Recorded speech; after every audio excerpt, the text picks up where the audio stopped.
30 सीटें, 171 उम्मीदवार और बंगाल में कुछ ऐसा है हाल कि इस वक्त हर तरफ बस गुंडागर्दी, मारपीट और एक दूसरे को धमकाने का काम चल रहा है।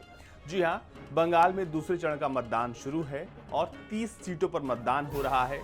लेकिन इस बीच जो खबर हम आपको बताने वाले हैं वो आपको चौंका देगी। बूथ नंबर 173 पर एक भाजपा कार्यकर्ता के साथ मारपीट की गई, पिस्टल लहराया गया, पिस्टल की नोक पर उसके साथ मारपीट की गई और अब वो कार्यकर्ता अस्पताल में है।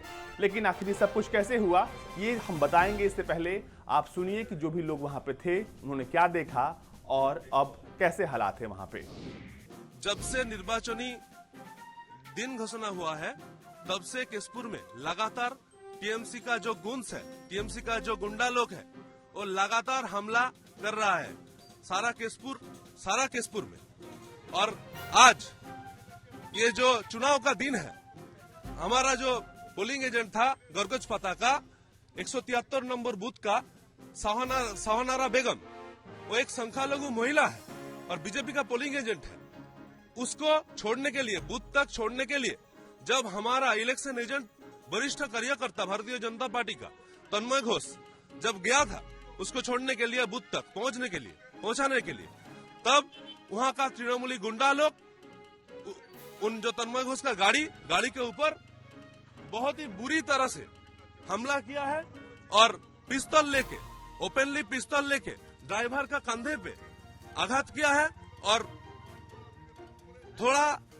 थोड़ा ज्यादा होता तो जान से ये लोग जो 3 लोग छोड़ने के लिए गया था, वो 3 लोग जान से मर जाता।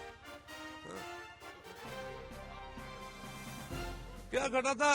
कुछ नहीं घटा था। सिर्फ तृणमूल जो गुंस लोग है, तृणमूल जो गुंडा लोग है, उसके जो संतरास का खबर वो आ गया था सकाल सुबह में।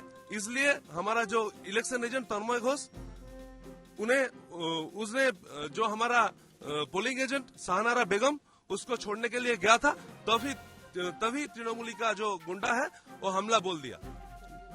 हाँ, पुलिस का प्रेजेंस में सब कुछ हुआ था और पुलिस खड़ा होके सिर्फ देख रहा था, तमाशा देख रहा था पुलिस।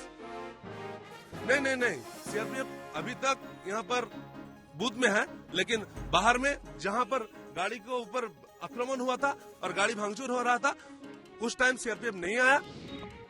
वेस्ट मेदिनीपुर में जो हालात बने हैं, कहा जा रहा है कि उसके लिए जिम्मेदार टीएमसी के कार्यकर्ता हैं जो कि लगातार धमका रहे हैं, मार रहे हैं दूसरे कार्यकर्ताओं को। अगर आपको ऐसा लग रहा है कि ये सिर्फ बीजेपी के साथ हो रहा है तो 1 मिनट, हम एक और उदाहरण देते हैं। घटल में सीपीआईएम के कार्यकर्ताओं को टीएमसी कार्यकर्ताओं ने मारा, आगजनी हुई, वहां भी मारपीट हुई। वहां की भी तस्वीरें देखिए कि किस तरीके से बंगाल में इस वक्त हिंसा हो रही है, किस तरीके से वोटिंग को प्रभावित करने की पूरी कोशिश है। क्योंकि सुबह से मतदान का जो परसेंटेज था वो धीरे था, लेकिन अब तक कहा जा रहा है कि 30% तक मतदान जो है बंगाल में हो रहा है। 30 सीटों पर चुनाव हो रहा है और सबसे दिलचस्प सीट नंदीग्राम पर भी आज वोटिंग हो रहा है, यानी कि शुवेंदु अधिकारी वर्सेस ममता बनर्जी। और इसका परिणाम अब आने वाले दिनों में पता चलेगा।